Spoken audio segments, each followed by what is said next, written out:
আমরা বলতে চাই ধর্ষকের পক্ষে যেই আইনজীবী কথা বলবে, যে আইনজীবী লড়বে, যে আইনজীবী সাপোর্ট করবে, সেই আইনজীবী ধর্ষকের সমপরিমাণ শাস্তি তাকেও ভোগ করতে হবে, বলেন ঠিক কিনা? মাগুরার একটা নিষ্পাপ মেয়ের সম্পর্কে আপনাদেরকে বলেছিলাম, সে মারা গিয়েছে। তো এসব খবর তো আবার বাতাসে ওড়ে, আজগুবি খবর বেশি ভাসে। পরে মাদ্রাসায় গিয়ে দেখলাম না, মেয়েটা মারা যায় নাই। মনে গেছে, ভালো লাগলো, যাক আলহামদুলিল্লাহ মেয়েটা বেঁচে আছে, ভালো লাগতেছিল। কিন্তু সেই ভালো লাগা, সেই ভালো অনুভব বেশি সময় আর টেকে নাই।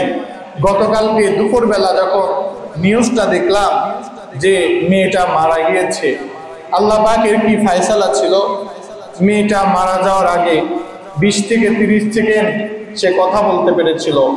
সে কথা বলতে পেরে মেয়েটা কান্না জড়িত কণ্ঠে বলেছিল, আমাকে যেভাবে তিলে তিলে শেষ করে দেওয়া হয়েছে, আমার হাতে যদি একটা খন্তা বা কোড়াল দেওয়া হয়, আমি ওই নরপেশাচ, ওই বদমাইশ শয়তানকেও আমি তিলে তিলে ধ্বংস করে দিতে চাই, তাকে শেষ করে দিতে চাই। কত মর্মান্তিক একটা ঘটনা!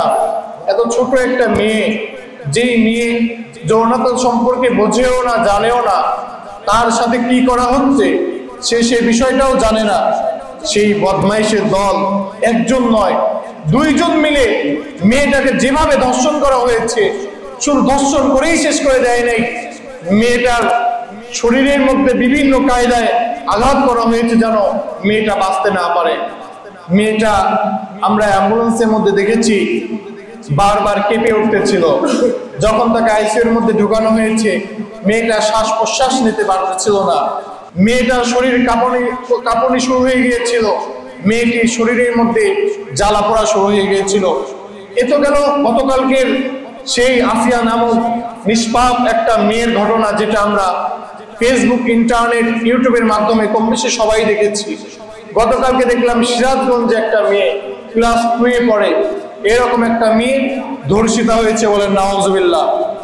একটার পর একটা যদি এভাবে আমাদের সমাজে, আমাদের এলাকায়, আমাদের রাষ্ট্রে যদি এভাবে একটার পর একটা যদি ধর্ষণ হতে থাকে, সেই দিন আর বেশি দিন নাই যেই দিন আমার বোন ধর্ষিত হবে, যেদিন আপনার মেয়ে ধর্ষিত হবে, সেই দিন বেশি দেরি নাই যেই দিন মেয়েরা রাজপথে বের হতে ভয় পাবে।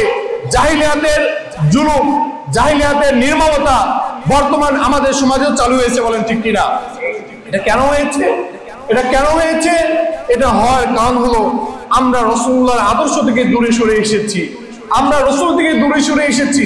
বিভিন্ন যুক্তি, বিভিন্ন কথা, এটা ওটা বলে আমরা আল্লাহ ওয়ালাদের সহবত থেকে দূরে সরে এসেছি।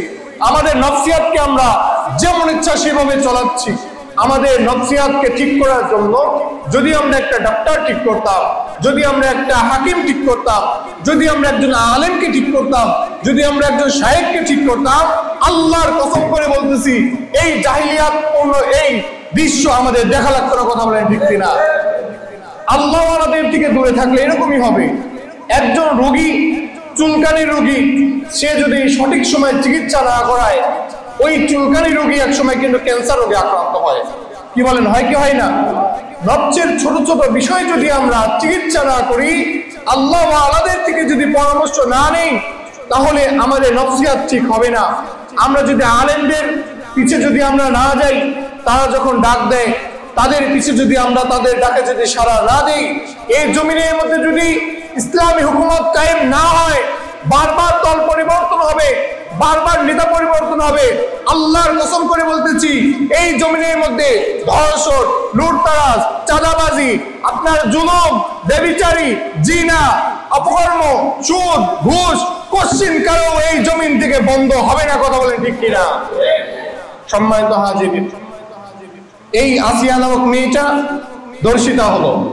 ধর্ষিত হওয়ার পরে আল্লাহ পাক তাকে নিয়ে গেলেন। নিয়ে যাওয়ার আগে কয়েক সেকেন্ড কথা বলার তৌফিক দিলেন। তিনি আমাদেরকে মেসেজও দিয়ে গেলেন।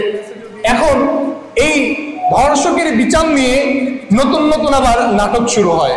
কি বলেন, হয় কি হয় না? শাহবাগী নামক ওই সমস্ত বেঈমান, বদমাইশ, নির্লজ্জ মহিলারা, যাদের বুকে ওড়না থাকে না, শরীরে কাপড় থাকে না, ছেলেদের পোশাক পরে মেয়েরা যায়, মেয়েদের পোশাক পরে ছেলেরা যায়, এই সমস্ত শাহবাগীদের বিরুদ্ধে কথা বললে তাকে অ্যারেস্ট করার জন্য কোনো গোয়েন্দার প্রয়োজন হয় না, কোনো রিপোর্টের প্রয়োজন হয় না, কোনো দল গঠন করার প্রয়োজন হয় না। আর আল্লাহ রসুলের বিরুদ্ধে তাদেরকে ধরা হয়, আর আল্লাহ রসুলের বিরুদ্ধে কটূক্তি করা হয়, তাকে ধরার জন্য আল্লাহ রসুলকে গালি দেওয়া হয়, কোরআনকে অবমাননা করা হয়, আল্লাহ তাআলার কুদরতি ইজ্জতি শানে আঘাত করা হয়, তাকে ধরার জন্য গোয়েন্দা লাগে, দল লাগে, সংগঠন তৈরি করতে হয়, দল গঠন করতে হয়, আরো কত কিছু করতে হয়। তার মানে আমরা বুঝতে পারি এই সমস্ত কিছু নাটক ইসলামের পক্ষে এরা কাজ করতেছে। জোরে বলেন, কাজ করতেছে, রাগ করতেছেন। আজ আপনার কষ্ট লাগতে পারে, হুজুর আজকে রমজানের ফজিলত বয়ান করবেন, ইফতারি করলে এই সওয়াব, সুবহানাল্লাহ বলে এই সওয়াব, আলহামদুলিল্লাহ বলে এই সওয়াব, হুজুর আবার ধর্ষণ নিয়ে কথা বলতেছে কেন? এই জন্যই ধর্ষণ নিয়ে কথা বলতেছি। আজ যদি যুব সমাজকে ঠিক না করা হয়, ধর্ষণ নিয়ে যদি আমরা কথা না বলি, কাল আপনার নিয়ে ধর্ষিত হবে, আপনার বোন ধর্ষিত হবে, তখন কষ্টটা বুঝতে পারবেন। আজ আমরা বুঝতে পারতেছি না। বুঝতেছে আসিয়া নামক এই নিষ্পাপ শিশুটির মা, তার বাবা বুঝতেছে যে একটা মেয়েকে হারানোর, একটা ছোট শিশু বাচ্চা যে দুনিয়া সম্পর্কে জানেও না বোঝেও না, সেই মেয়েকে স্বাভাবিক হত্যা করা হয়নি, জিনা করে তাকে ধর্ষণ করে হত্যা করা হয়েছে। অথচ সূরা নূরের মধ্যে আল্লাহ পাক বলেন, তোমরা জিনাকারদেরকে বেত্রাঘাত করো, বেত্রাঘাত করতে গিয়ে তোমরা সামান্য পরিমাণ তোমরা তাদের প্রতি মায়া দেখাবে না, তাদের প্রতি দয়া দেখাবে না, নির্মম ভাবে তাদেরকে হত্যা করতে হবে। একটা জিনাকারের বিরুদ্ধে যদি এই শরীয়তে আইন যদি হতে পারে, তাহলে একজন ধর্ষকের বিরুদ্ধে কি আইন হতে পারে? আমরা বলতে চাই, সরকার মহোদয়ের প্রতি আমাদের অনুরোধ, উদাত্ত আহ্বান, গতকালকে জানাজা নামাজের মধ্যে আমাদের হাসনাত আব্দুল্লাহ ভাই এবং সমন্বয়ক সাজিজ ভাই তারা গিয়েছে, ওলামা ইকরামদের পক্ষ থেকে আল্লামা মামুনুল হক সাহেব গিয়েছেন, তারা শাস্তির দাবি জানিয়েছে, তারাও শাস্তি চায়।